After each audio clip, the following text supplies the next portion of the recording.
From Regal Lanes in Orange, California, it's the Burn Care Medical Products Open.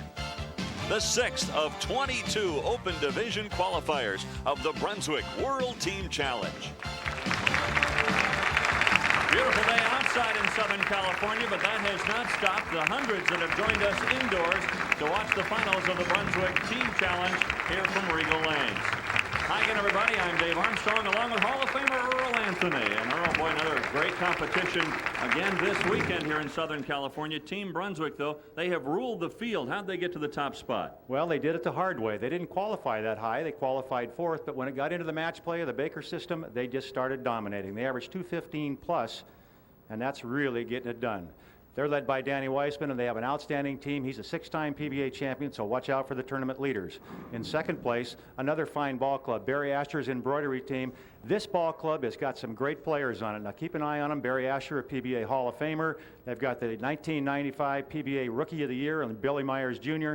So look for this team to be strong, but they're going to have their hands full with Team Dynathane. They're a mixture of experience and youth, and they could be very hard to beat. So watch out for the underdogs today. Well, that'll be our semifinal matchup. We'll be back with it here at Regal Lanes in Orange, California in just a moment.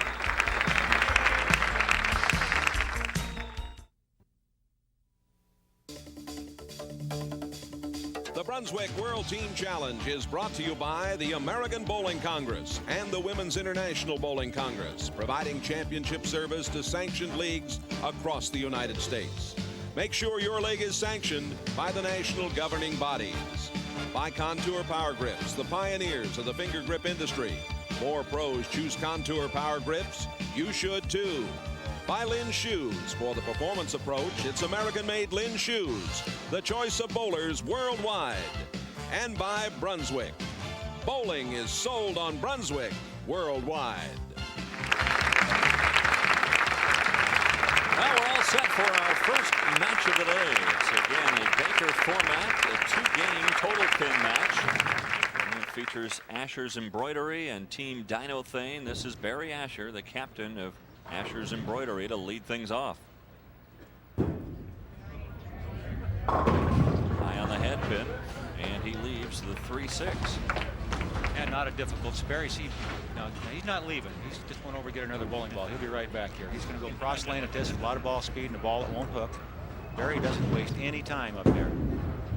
2, he says, and it is. It's a spare for Asher's Embroidery. Where the lane conditions set up well, Earl, I think we're going to see some high scores. I'm hoping we're going to see some good scores, and we've got some very talented players. We talked about that in the open. Guys like Danny Weissman, Barry Asher, Hall of Famers, PBA champions. It should be some really good bowling, some good matches. This is Guy Hulsenberg to lead off for Team Dynathane. It's a straighter approach and starts off with a strike. So you get all these superstars on one team or on another team, but you get 5 guys together like this team right here, and he gets that end over end roll right around the 12 board, gets it out to about 10, brings it back and hits them thin and watch them spin. But you get 5 guys that most people have never heard of right there in that row right there, and these guys are ready. They think they can beat anybody, and I'm not going to argue with them. Now Billy Myers Jr., the left-hander. Good solid shot from Billy Myers. That's the kind of shots that made him Rookie of the Year 2 years ago on the PBA Tour. He's an outstanding talent. Just has a lot of experience to gain yet. And once he gets that, he should be tough to beat. He's a good player. I guess we should point out, as you look at Bob Worrell, that Asher's Embroidery really juggled their lineup before the start of this match. And we don't know why. It was kind of a surprise to us. They came up and said, hey, we're going to change everything, and just before we went on the air, so we'll have to find out later maybe. There must have been a reason. Maybe during practice they found something on the lanes that they felt Billy Myers Jr. had been bowling anchor during match play. They moved him up in the lineup to second, and that was a major change. He felt the left side wasn't that good, and then he gets up there in the first shot and throws it flush in the pocket. Bobby Worrell, a great collegiate bowler. In fact, the 81 Bowlers Journal Amateur of the Year. And now Mike Devaney.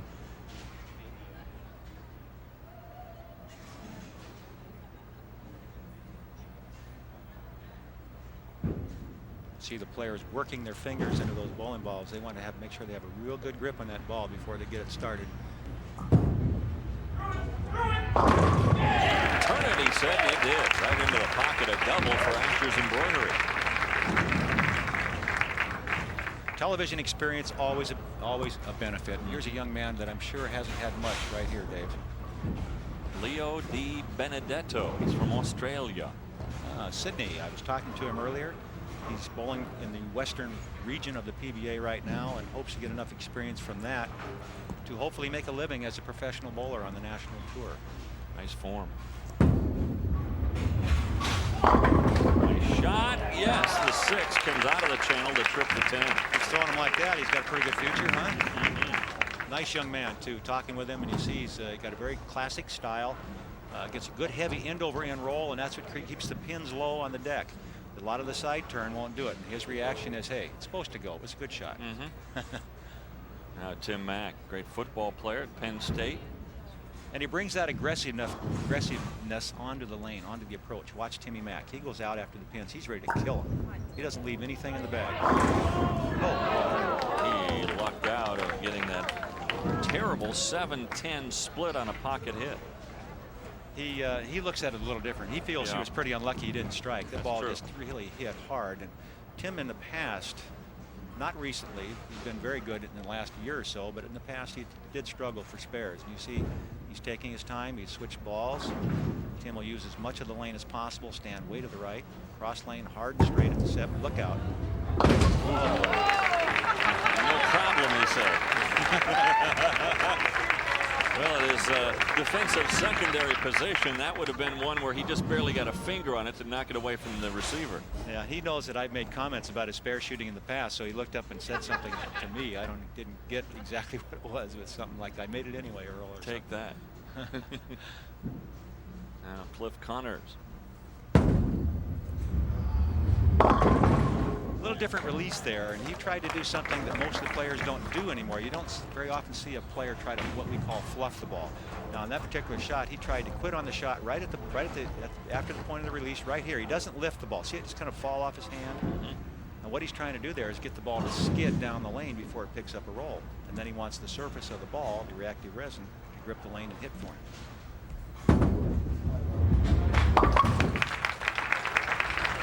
Straight at. 3-pin to make the spare, and the old Dutch 200 on the way for Team Dinothane with 20-40-60 through the 3rd and a spare showing. Remember the fluff shot I just told you about? Watch Robert Smith throw this ball. This is not a fluff shot, folks. Watch the follow through on this. Rough. Oh. Wrap it up. Oh boy.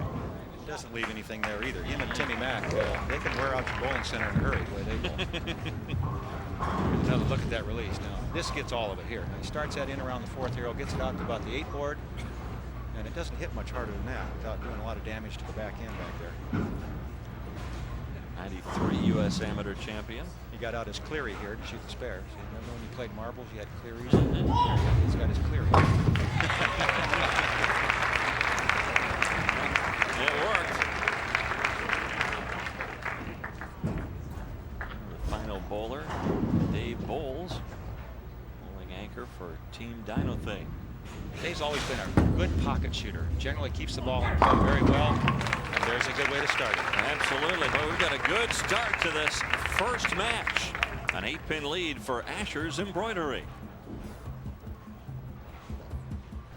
Here is the Contour Power Grip starting lineup for Asher's Embroidery. We've already seen all these guys roll it. Barry Asher, the team captain, followed by Billy Myers Jr., Mike Devaney, Tim Mack, and Robert Smith. Well, the second time through the rotation now. Again, here's Barry Asher. Watch Barry now. He's just setting his feet now, just getting ready, still moving, putting his hand on the ball. He never does set his feet. Barry had problems in the past getting started on the approach. So instead of getting set and trying to start from a static position, he just keeps moving, and that way he can get to the foul line and still be real smooth. Barry, always a fine player. Almost like a waggle in golf, isn't it? Exactly, but he never stops. He's always moving. You see that? He just walked right into the spare shot. And he's always been an excellent spare shooter. Barry, one of the finer wrist players who ever played against. Here's the Contour Power Grip Team Dinothane lineup.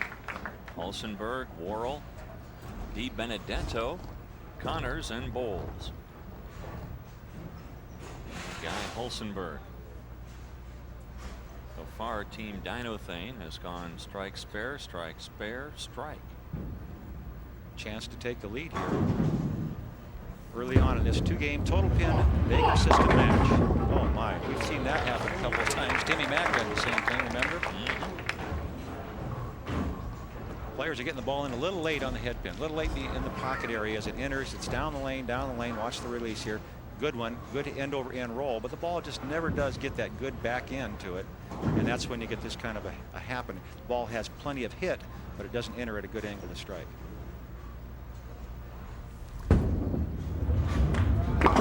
Easily hitting the 7-pin, and a 7-pin lead for Asher's Embroidery.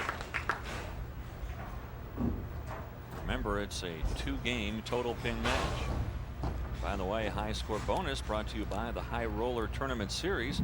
Both teams eligible to receive a $500 bonus for each TV game of 240 or better, or 2-game TV Baker Series of 450 or better. 2 solid balls, solid. I mean, right there for Billy Myers Jr. There's the High Roller TV high score bonus. So a chance really to pick up $1,000 in one game and then another 500 bonus for the series. Yeah, if you win the first match and go on and do it again, you can pick up a couple $1,000 extra prize money. Not a bad day. Solid shot here. Worrell, nice strike to keep pace. Ken Knapp, the ABC National Director, on hand, and of course Troy Cole also on hand from Orange County Bowlers Association. He's the secretary. Great turnout this weekend here, spectators and bowlers. And without volunteers, none of this could happen. And you know, that's why we need the people, especially the ABC reps, the directors, to come out and join hands with us to make the World Team Challenge a success. They're warming up now, aren't they?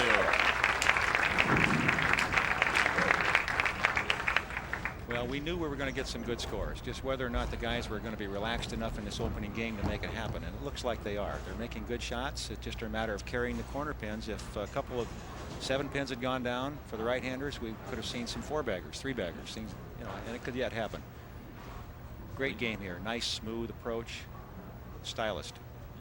Good arm swing, good balance at the foul line. All the key ingredients to making good shots. There it is. Oh, yes. I'll tell you what, those Brunswick pins down there are good pins. They're brand new. They got great bottoms on them. So this is a good break here to get this kind of a rotation on the head pin to get it all the way back over to get the 10 out. Here's a look at the game of Leo. As you see, the good high backswing creates the ball speed he needs, but he's flexible enough to handle that. And look at the good balance, the shoulders over the knee, good heavy end over end rotation on this particular shot. And you see the head pin coming all the way back across, and he's saying, come on, give me the break. And there it went. And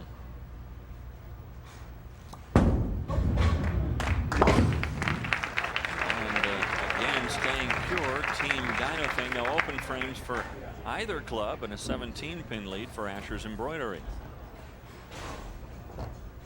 Timmy Mack, we've seen him many times in the past on the World Team Challenge Championship round, and he has been exceptional. He's always been a very dynamic player, kind of exciting guy to watch, and I always get a kick out of Timmy because he's always got a good sense of humor, but when he gets on the approach, boy, he's out there to kill you. That's that Penn State football attitude. Mixing them around, but can't get the 7 to go down. And he's a little upset right now. He's talking to himself, and he's talking to the pins and the bowling balls. And here's another look at it. Watch the head pin go to the wall, come back out, and it gets tangled up with the 4-pin there and doesn't get to the 7. Just bad luck. He had the 5-pin going one way, the head pin going the other, and the 4-pin got between them. You get the sense that Timmy Mack would like to turn bowling into a contact sport. He would like to, yeah. Timmy, full contact bowling would be right up Tim's lane. He'd like that. Spare for Tim Mack. Very quickly, let me fill you in on the format. If you've not watched the World Team Challenge before, and you have, well, maybe I can refresh your memory. We have how many teams this week, Dave? 62. 62. They all bowled 6 qualifying games, which are regular team games. Based on total pins, they entered match play. The top 10 teams went into Baker system match play, and they bowled 10 2-game Baker system matches with bonus pins. If you win a game, you get 15 bonus pins. If you win total pins for the 2 games, you get 20 more bonus pins, a possible 50 altogether. The top 3 teams with pinfall that is carried over, plus their bonus pins you see here in the championship round. And you see some high games as Team Dino Thane Club with an 1150 total. Asher's Embroidery right behind. No secret to how they finished number 2 and 3. Robbie Callan bowled a fine 296 this weekend. So far, the high game this year in the World Team Challenge. And if you take a look at the qualifying scores this week, there were only 7 teams that averaged 200 or better. So these are outstanding individual scores and some great team games, but it was crossing lanes that tended to get the players in trouble. Every pair just slightly different, not necessarily on purpose, but just how it worked out. And makes it a little tough to adjust pair to pair. That's a powerful shot right there. Well, he lost his balance, got away with one there. He definitely got out of time at the foul line. And you'll see him. Here's this. Watch him slip here, lose his balance, almost goes over the foul line. Still has plenty on the ball to get it to carry the pins, but he feels pretty fortunate he didn't foul. He's looking down. Watch him look down now. That's oh boy, carried, but what happened? Did I stick? Did I slip? I think he just got a little out of time there, and every pin is big in this 2-game Baker match. He really wants this one now. He's got an opportunity to get a double. There's the double. Now a 226 possible for Asher's Embroidery. Well, now we know why he's bowling anchor, right? But Billy Myers looks pretty good in that position too. Bowling second, he bowled anchor during their match play portion of the tournament and did quite well. They moved him up to second, figuring maybe the right side, left side might be a little tough today, but Billy looks pretty good. Yeah, 2 strikes for Billy. It's nice when you're all working, right? Mm-hmm. You got to say one good thing about Barry Asher, other than that he's a great talent and a good guy. He knows how to pick some guys to bowl with, doesn't he? I should say so. Hey, it's all part of recruiting. Joe Paterno would tell you that. There you go. And now Dave Bowles trying to keep Team Dino Thane close here in game 1. Well, what we've got going here in this opening game of this 2-game match is something very unusual. 2 completely clean games, not an open for either team. Not easy to do in the Baker system format. A 209 possible if Dave Bowles can finish out here with 2 more strikes. 2 well-played games. Both teams could have carried better, and it would have been a lot more, maybe a much more high-scoring match. Here's a look at Butch and Sherry Whitman. Well, last night they celebrated their 34th wedding. Really? Butch lied to me. He told me he was only about 35 years old. That's going to cost him quite a bit of pin count. Middle of the head pin. He leaves a whole bunch of them down there. Looks kind of like grandma's teeth, doesn't it? 3, 4, 6, 7. He can get a chance to show off here. He can slide that 3-pin across into the 4-7 and get the crowd all excited. He's got a chance. Well, a 197 finish for Team Dino Thane. So as we head into the second game, a 29 pin lead for Asher's Embroidery. Here's Guy Hulsenberg. Well, these guys, both teams doing so well. And, pressure now for Barry Asher because he wants to make sure that his team can keep up this 29 pin lead they hold going into game 2.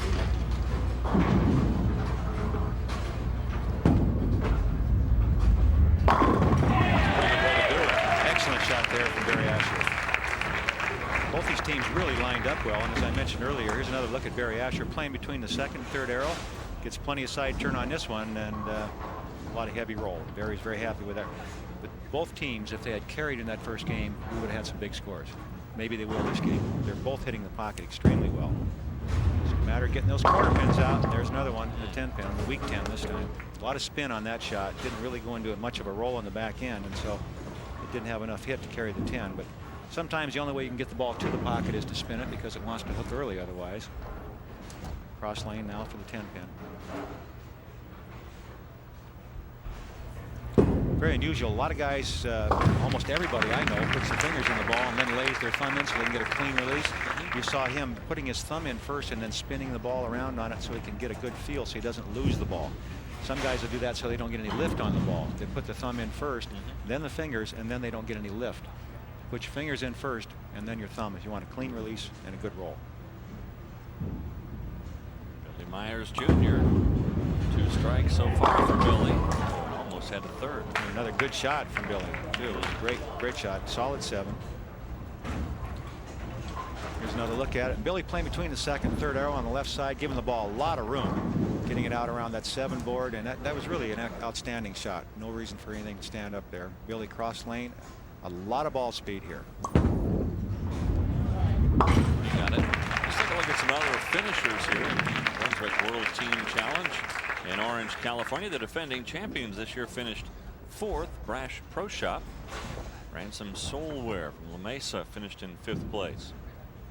In 6th, Contour. Look at some of the other finishers. Again, a 29-pin lead here for Asher's Embroidery. We're in game 2 of this 2-game match. This young man's had a lot of good help. Somebody's really taught him some good fundamentals because he knows how to get to that foul line extremely well. Another look at his ball as it rotates up into the pocket. Well, watch the power here. 5-pin takes out the 7. He knows it's a good shot, and he's running it out, and his reaction is take that. I would think, Earl, that having great form like Leo has, that would really make him much better under pressure later on in his pro career. I agree, Dave, because if you have good fundamentals, you don't have to think about it. You just let it happen, and you get to the foul line with balance, and obviously that's what it's all about. You have to be balanced in any sport to make good shots. 4 pins right out of the middle of the rack. This doesn't happen very often, but it does happen with reactive resin balls. Here's another look at it right through the middle of the head pin, and it gets the 1, 2, 7, 8. So he's got the 3, 4, 6, 7, 9, 10 to go. Just about everything else, yeah. The idea here is get the ball between the 3 and the 6. The ball will take out the 9, but you want that 3-pin to go out and take out the 4, 7. That really hurting pin count too, because I came on a spare. Got a chance. Oh, good try. Look at this. Almost out of the pit. So an open frame, the first one for either team. We'll be back in just a moment.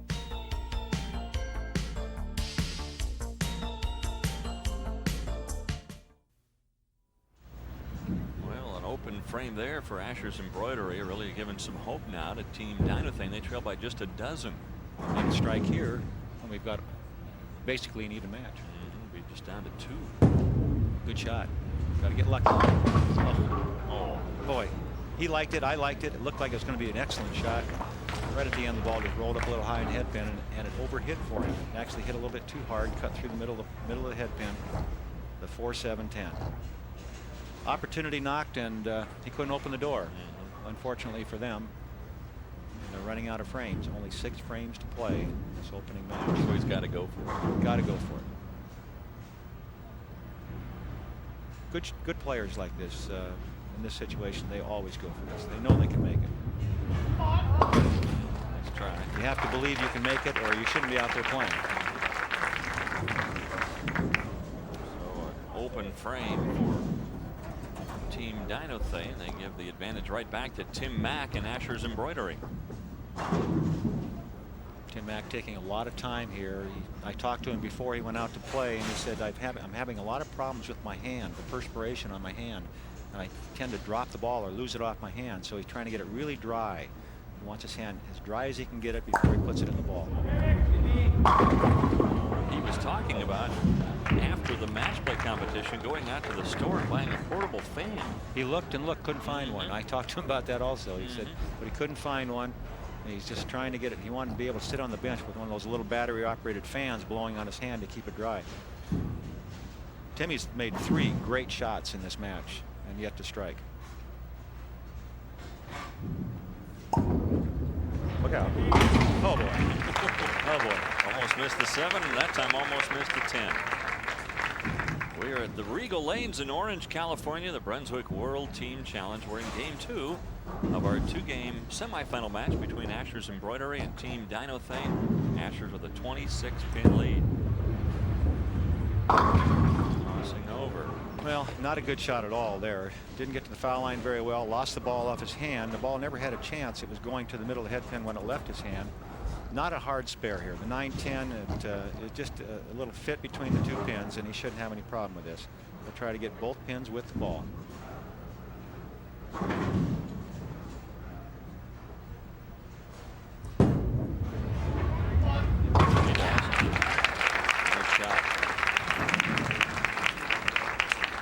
know, I made that sound easier than it really is. It's 60 feet away, or a little over 60 feet. That's a pretty fine shot. You know, you're looking at hitting something that's about a half an inch wide. That's an outstanding shot. But for a player of this caliber is what I meant. It's not that difficult.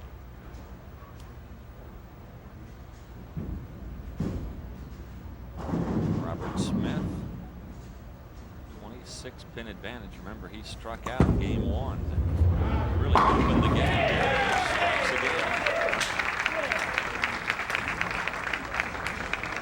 He combines two things. He combines the power game that you see in all the revolutions and the ability to hook the ball like Tim Mack and he does. And he also combines that with the ability to get the ball well down the lane like a stroker would. So he delays the break point, doesn't open up the lane quite as much as some of the other crankers or the guys that really twist it. He gets the ball down the lane 50 feet on a line, which is a much better entry angle. There's a strike, last rotation through. Well, Dynathane's not going to quit. It's pretty obvious. Marcy, she's been in every women's event in the women's team challenge. And she's finished, her team that she's been on have finished second 5 times. So Marcy, she's tired. She's tired of finishing second, is what she really is. Barry Asher with the strike. Big shot from the big guy, the captain, the 50-year-old. So a double for Asher's Embroidery. They've opened up the gap to 36. Care necessities. Time now for our championship match featuring Team Brunswick, the top seed, against Asher's Embroidery. Asher's Embroidery closing strong, Earl, with 8 strikes in a row in the semifinal match, and they finished with a strong 469 series. Outstanding bowling by a team that led this tournament almost from the, well, actually from the first game of qualifying until the 8th position round. Then Team Brunswick took over. And since then it's been Team Brunswick because of their ability to knock them down in match play and win matches. They were 9-1. The tournament leaders were 9-1 in match play. Outstanding for the Baker system. Barry Asher barely waits for the pin to be reset before he's ready to go again. Don't worry about the shot clock with him. You say Barry doesn't want to get set because he has trouble getting started, so he likes to keep moving. That's what works for him. Actually, it's a pretty good way to bowl because you create a better rhythm when you keep moving. Doug Wilcox to lead off for Team Brunswick. This is a very young team. The oldest player on the team, their anchorman, Danny Wiseman, the age of 29. Solid shot, though, for Wilcox. The Contour Power Group starting lineup for Team Brunswick. You just saw Wilcox. He'll be followed by Jason Milligan, Steve Swearinger, Robbie Callan, and then the anchor, Danny Wiseman.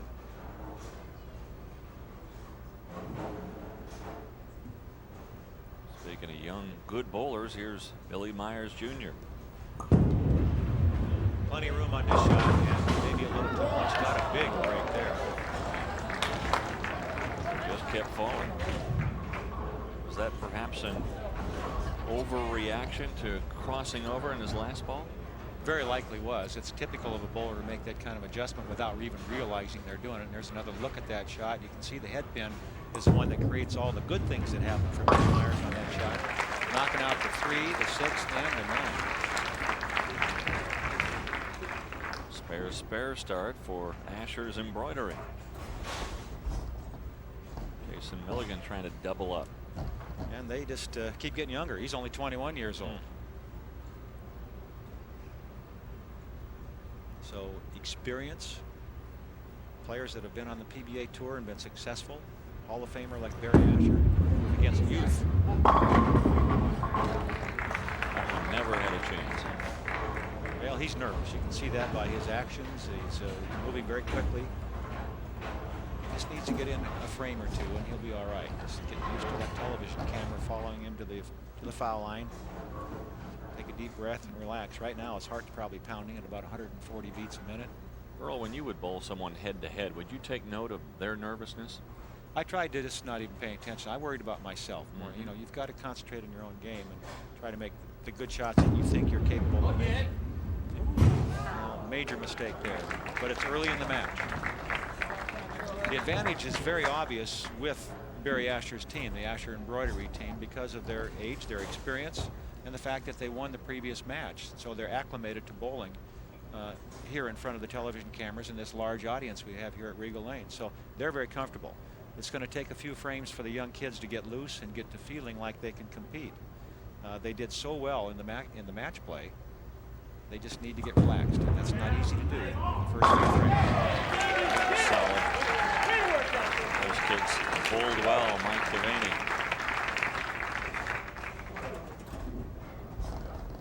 Of course, who hasn't bowled well for Asher's embroidery? And here we have another left-hander, Steve Swanger. He's a lefty that if anybody's going to hit the pocket early on in this team, it should be him, because he's capable of making the real good shots when he has to. That was a little light, but he got away with it. Left 3-pin, and it went. Mixed him around. They really needed that after an open frame. So strike, open, strike start for Team Brunswick.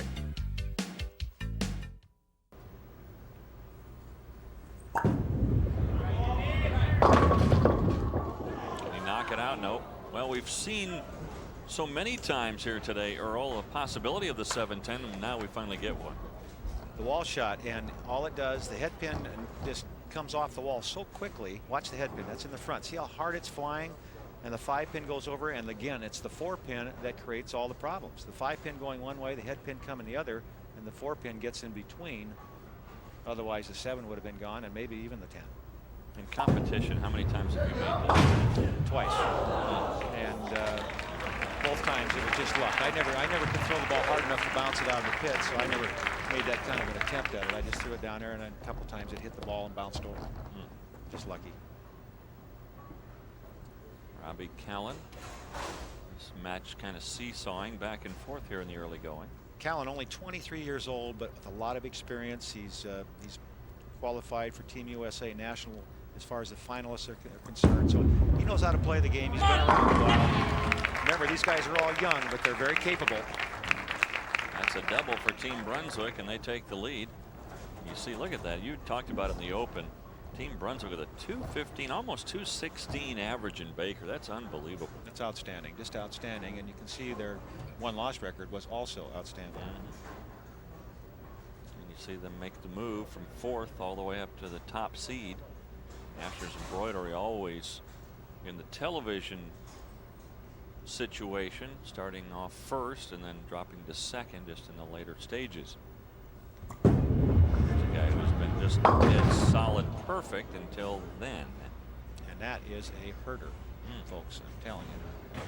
Not just because of what it does right here in the 5th frame. Remember, we're at 2 games, total pins. It's early on in this 2-game match, so there's a lot of room left.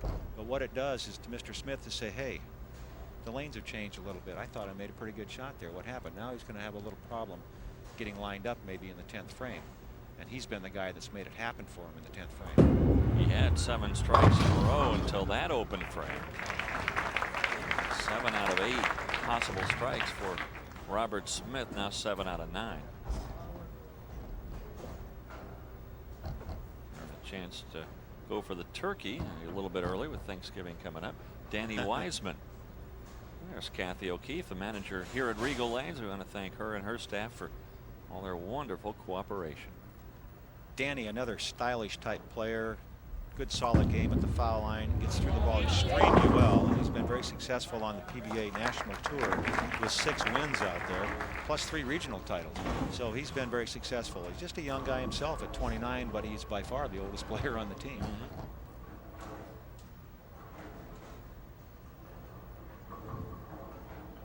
This could be like a cast from Friends, this team. So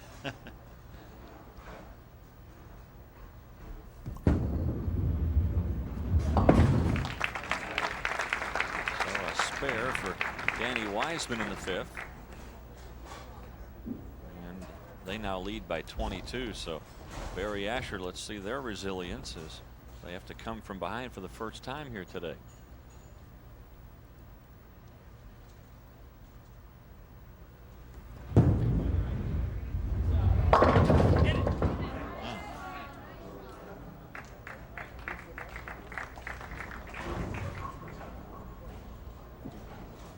It's kind of nice to have somebody hand you the ball that's like that. I mean, you know, you got a guy back there, Timmy Max, playing ball boy.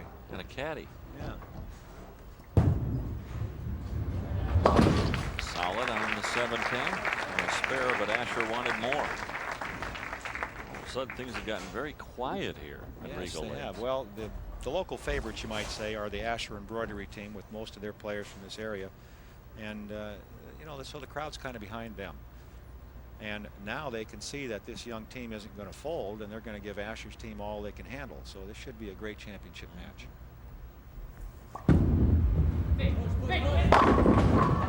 Solid shot from Wilcox. Outstanding shot there from Doug Wilcox. Just unlucky to leave a solid 10-pin. Now to look at it, you can see he's playing right around that 22 board, right inside the 4th arrow, and the ball just looks really good at this point. Maybe just a little light in the pocket, but he's going to carry 9 out of 10 of those. It's a good shot. Cross lane now for the spare. Careful. Uh-oh. Oh, my. Well, those are the kind of mistakes that can cost you a championship. So an open frame, disappointing for Team Brunswick, but they still have a lead, a 10-pin lead over Asher's Embroidery. We've got a great final match going on. Team Brunswick hanging on to their 10-pin lead as we head now to the 9th frame. You can see in the 7th and 8th, each team with a strike spare or spare strike. Tim Mack working on a spare, and that sets up the 10th frame. You can see how aggressive Tim is at the foul line. I mean, he just gets it all when he lets go of the ball. Nothing left behind. Tremendous power on the ball. That's all roll. No side turn. Just pure forward, heavy roll. And his reaction is, hey, don't come in my part of the ball field, boys. I'll knock you down. It's that linebacker attitude there. Asking some of the folks before our broadcast if they missed the NFL here in Los Angeles. Tim Mack said, I missed the NFL. I should be playing in it. Yeah. Well, we're getting a few breaks here for the young kids. So we're here, Team Brunswick. They've made some shots that could have been trouble, got away with them, getting good pin count. And those are the key things. Stay filling those frames, those easy spares. If they can get through this first game and keep it close, they've got a good chance for the championship. They can't afford to make any major mistakes. And it looks like they're just hanging right in there pretty good, David. Glance at the scoreboard as we head to the 10th frame. Asher's Embroidery set up well with that strike in the 9th. Remember last time up, Bob Smith got up there and went through the middle of the head pin. It's almost always happens. You give it a little more room automatically. You gave it plenty. Great shot. That ties it up.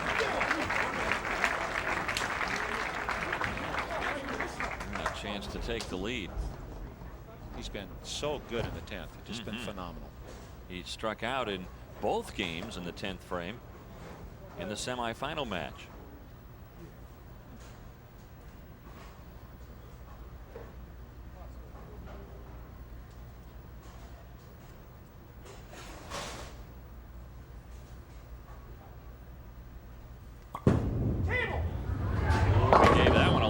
As it mixed around. Nope. I think we're going to be close to tied as we go into the final game of this match. Danny Weissman is the anchor bowler for Team Brunswick, and he's a good one. And I expect Danny to make a couple of good shots in the 10th, so it should be fairly even, or maybe even a 10-pin lead for Team Brunswick, something of that nature. Should be a great closing game. This 2-game total pin match, though. 184. The finish for Asher's Embroidery. If Danny Wiseman strikes out, a 195 possible. This is the key shot. He wants to at least make sure they go into the second game even or better. Doesn't want to give anything away.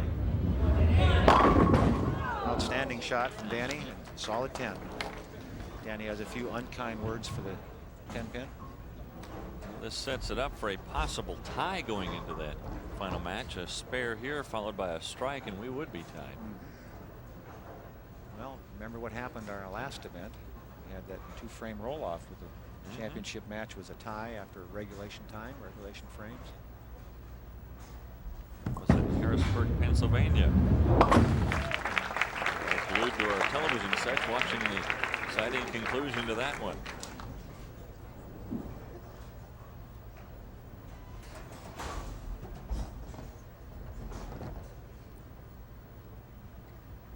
All right, for the tie, and then we start over, you might say.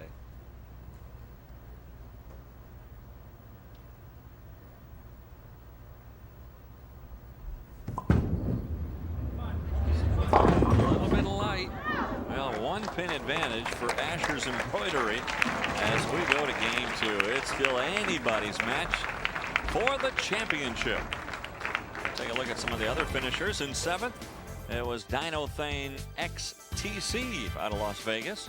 In 8th, Contour Power Grips, the big dogs, and boy, they are big. They are big. From Sacramento. Steve Cook. In 9th place, Albin's Bowling Supply out of Torrance. And in 10th, Fountain Bowl out of Fountain Valley, California. More of our championship in just a moment. Welcome you back to Regal Lane. Still anybody's match. Just 1 pin separating the two as we head to game 2. Doug Wilcox to lead off for Team Brunswick. They trail by 1.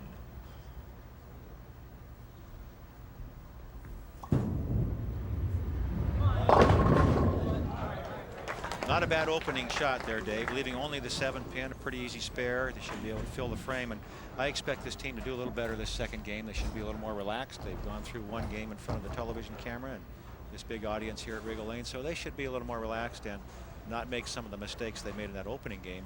And I feel they're fortunate that Asher's didn't jump on them. Especially the way Asher's exploded in game 2 of their semifinal match.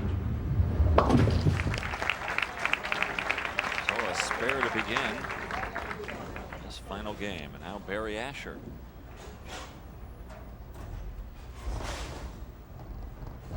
Barry, always moving, never really settles because he wants to keep moving. Mixes him around for the strike. I get the sense that one of these two teams is going to break loose here in this second game. Yeah, and you'd have to think that Asher's Embroidery team, with their experience and their ability, that you'd think that they would be the one that would get it going, especially since they did so well in that opening match on this lane, especially. Remember, this is where they struck out with that 8 in a row. That's right. This young man has to loosen up a little bit. Just relax, let things happen. Don't try to force it. It'll be all right.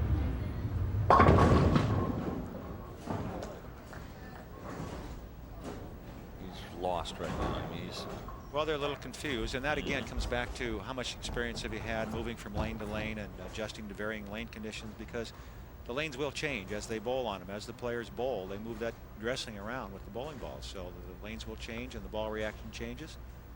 And the players with experience make the best adjustments. how do you make those adjustments, Earl? I mean, do you anticipate the oil starting to move? You just make good guesses. No, I'm just kidding, Dave. No, you do. You learn from experience what happens and how you can get the ball to react based on where the oil pattern is. You watch the ball go down the lane, and by how it reacts, you make an adjustment.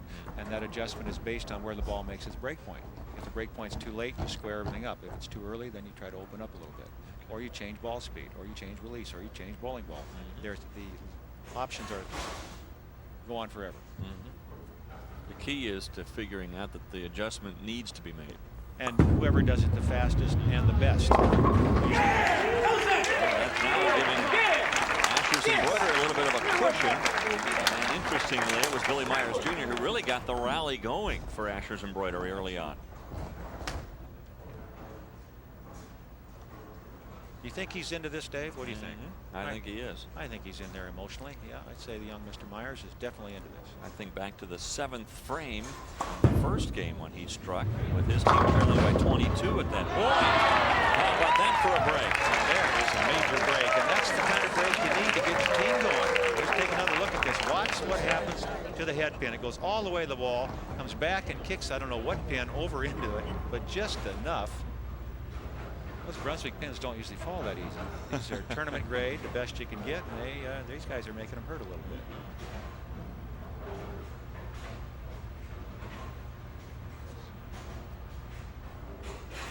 Every shot crucial now. A chance for Asher to really put some hurt on Brunswick. The head pin. Got a break there through the middle of the head pin, only the 610. Spares are very crucial. You don't expect anybody to throw 8 in a row like Ashers did in that second game of that opening match, but you do expect to see 2 or 3 in a row. But what's going to make one of these teams the winner of this tournament is who covers their spares, fills the frames.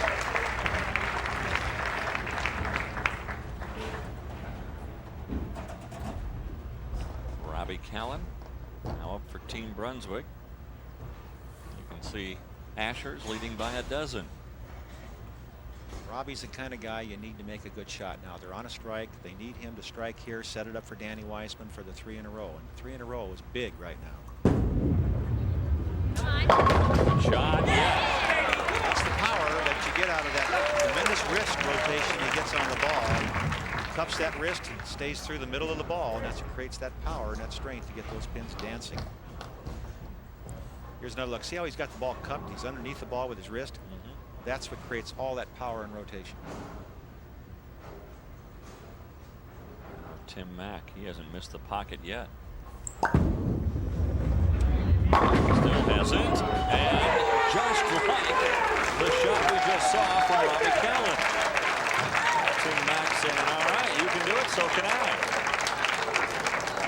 There is Chuck Mills with his wife and daughter. Chuck, of course, the owner, president, founder of Burn Care Medical Products, our sponsor here this week in Los Angeles. We might have to borrow some of his product to put out the fire on the lanes the way these guys are going here. It's starting to look pretty good. Asher's embroidery with a 2-pin lead with that strike in the 4th. Now a chance for 3 in a row. The ball just never made the corner, never made the turn back, and Danny a little confused. He thought he'd made a great shot. It looked good to me. Got plenty of rotation on the ball. The ball looked like it was at the break point. When it got to the break point where it should have turned in, it just kind of skidded a little bit, kept going. And what's he doing here? He's putting a little tape in the thumb hole. He evidently feels that he was losing the ball a little bit. In other words, falling off his thumb a little sooner than he wanted it to. This gives him a little better grip on it, and he can relax his hand without trying to squeeze the ball to keep it on his hand. There, he's using that shot, the 5-pin, to line up for his next strike ball, which he knows could be the most important shots of the tournament for him in the 10th frame of the second game of this 2-game match. Now Robert Smith, outside of that one terrible split, he's been just rock solid. And there it goes again. They're falling this time for Asher's embroidery. A double now for Ashers, and they have expanded their lead to 13. So Ashers cranking it up a notch here in the final game of this championship match.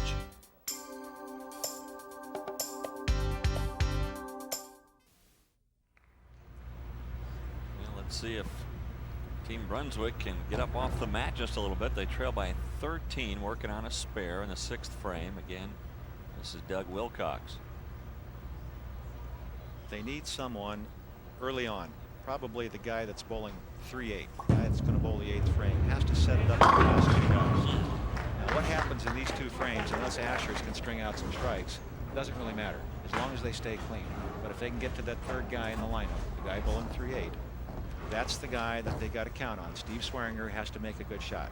Then they can set it up for Robbie Callan and bring it down to Danny Weissman, and hopefully that'll be enough. That's what has to be going through their mind. Stay clean and get it to the 3 guys in the bottom that can do the work for us. There they are. Oh, it didn't get there. See, that's a the killer. That's twice now he's done that, and those are just going to kill you. You can't afford to do that, especially against a strong team like Ashers, who's already on a roll.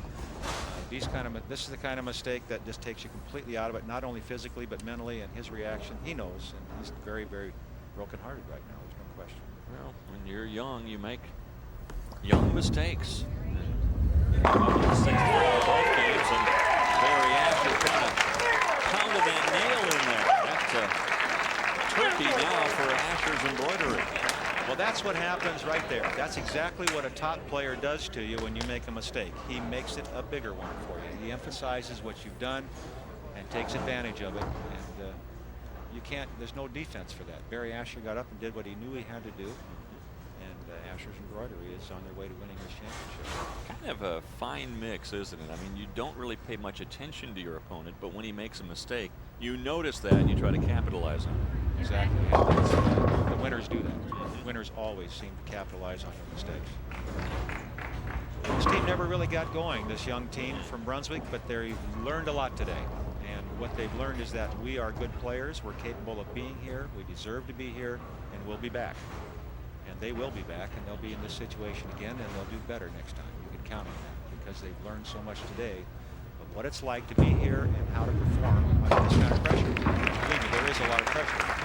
Television cameras, this huge live audience, and the fact that they're bowling against Hall of Famer Barry Asher, Rookie of the Year Billy Myers Jr. on the PBA Tour. Those kind of guys can put you in a position where you feel like this is more than I can handle, but they're going to learn from it. I'll bet we see him in Vegas in January. No question in my mind. They'll be back. Banger.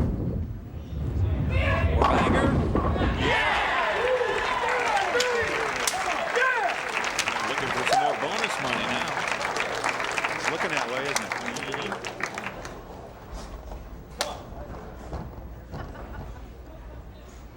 Timmy Mack, very emotional player, very much into it. And there you can see Barry Asher's embroidered team. They're all pumped up. They're trying to look relaxed, but they're all pumped up. They just can't wait to get up there and bowl.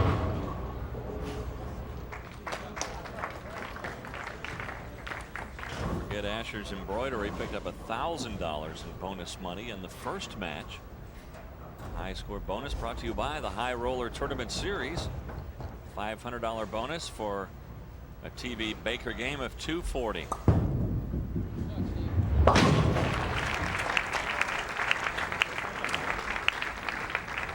Well, they could pick up another 1,000 here if they can get a few more strikes. They have room. Even with their 184 in the first game. Well, a possible 268 here. So this one will put them over that $500 bonus for 240 or better. Looking good. Oh, and the 10. Oh. Well, they were all out there.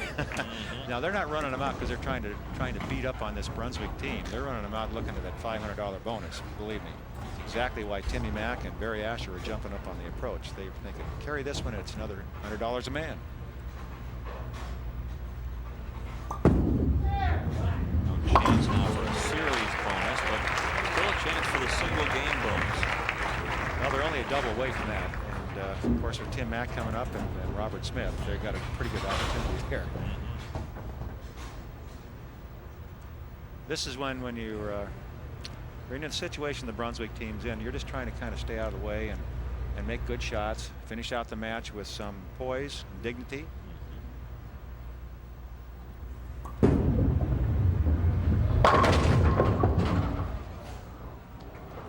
We have certainly enjoyed our weekend here in Orange, California. A beautiful facility here, Regal Lanes. If you're in the Southern California area, check it out. 72 lanes.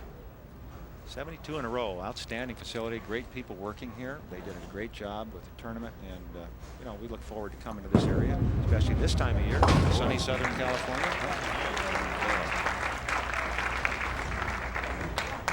Well, Tim Mack's thinking another $100 a man here. If I can get a strike and then Bobby can get up and get one, we're in good shape. The tournament's over. They know they've won it. Now they're just thinking bonus money. Timmy's been tough today.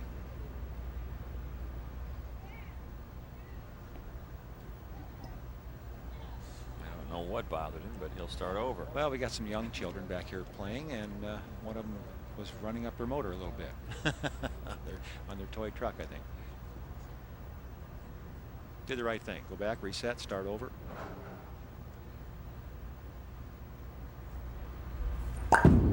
Got it all. Yeah, he did.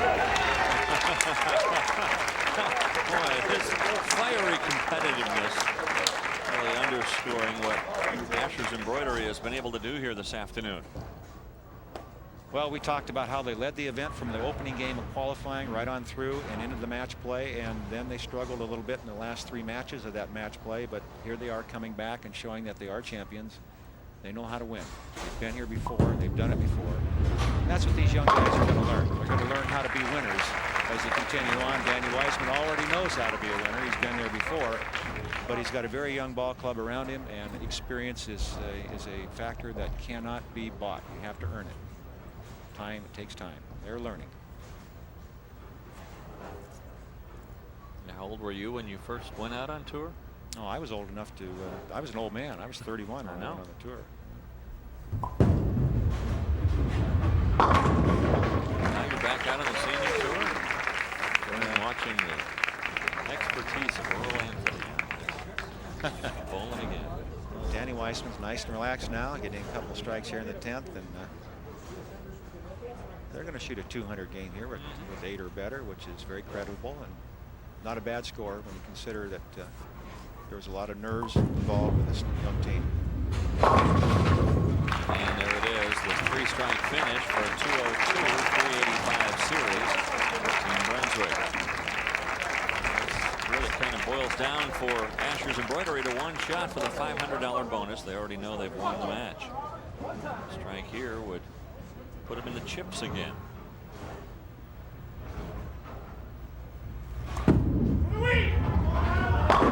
Oh, at the silent tap.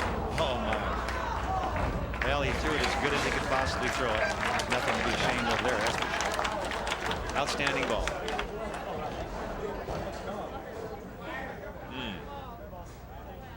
Well, the match not in question, but trying to get a little greedy here. Well, these guys are called amateurs, but they bowl for a living, basically. So you have to say there's professionals, and when you're a professional, you want to get paid when you go to work.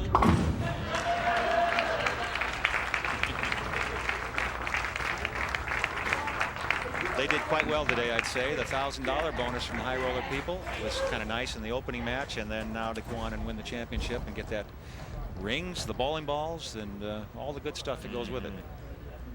Plane tickets heading to the Grand Championships next summer. I think that was a little bit of an imitation of Barry Asher with a feet moving, and he just fired it down the lane and picks up 9 for a 236 finish. Asher's Embroidery, they advance to the Grand Championships. You want to get involved? Well, here are some upcoming events in Ogden, Utah, Hilltop Lanes, December 7th and 8th, then a little break for the holidays. We'll pick it up in Florida early January, then Las Vegas mid-January, and February we'll be in Fort Worth, Texas, also in Indianapolis, Indiana, and Tacoma, Washington, Earl's old stomping grounds, New Frontier Lanes, Windsor Locks, Connecticut in late March at Bradley Bowl. Then we're heading to Belleville, Michigan, excuse me. And in April also in Eagan, Minnesota. In May we'll be in Norcross, Georgia. Always one of our favorite spots. You want to enter a team in the Brunswick World Team Challenge? Give our hotline a call. 414-423-3387. We'll come back to Regal Lanes in Orange, California to crown the champions in just a moment. Well, they are your champions, Asher's Embroidery. They advance to the Grand Championships. Barry Asher, team captain, congratulations. Thank you. It was a real good week. The condition was challenging, as always, in a team challenge, and we got Timmy to fly out from New Jersey, which really helped. I mean, he's a big part of this team. We've won twice with him now, and I'd just like to thank Regal, Brunswick, Burn Care, right? Burn Care. And actually, I want to thank my opponent, Danny Weissman, because he told me something that helped me bowling today. So it just shows what a professional that he is. That is really something. Chuck Mills is here from Burn Care to present the trophy. Yeah, I'd just like to present this to you guys on behalf of Burn Care Medical Products and the World Team Challenge. You guys pulled a great game, and good luck in the playoff championship game. Barry, you really assembled a very fine team here. It's a good mix of youth and experience, and boy, obviously some competitiveness here. And one old guy. Yeah, one old guy. We don't lack for ego on our team. We really don't. And we do it. We bowl well together, and we've done it now actually 3 times. But now with Timmy on the team, he had a little more ego. And he adds that Paterno mentality from Penn State, playing football there for 3 years, which has really been a spark to this team because, I mean, he just doesn't give up. I mean, if you watch him when we're bowling, he's handing us our spare balls. Well, again, the Nittany Lions, go Nittany Lions, go Barry Asher and Asher's Embroidery. Again, congratulations. The next World Team Challenge telecast is an open division event from Hilltop Lanes in Ogden, Utah. Check your regional sports network listings for dates and times. For Earl Anthony, this is Dave Armstrong saying so long from Regal Lanes in Orange, California. This has been an ABC Eagle Productions telecast.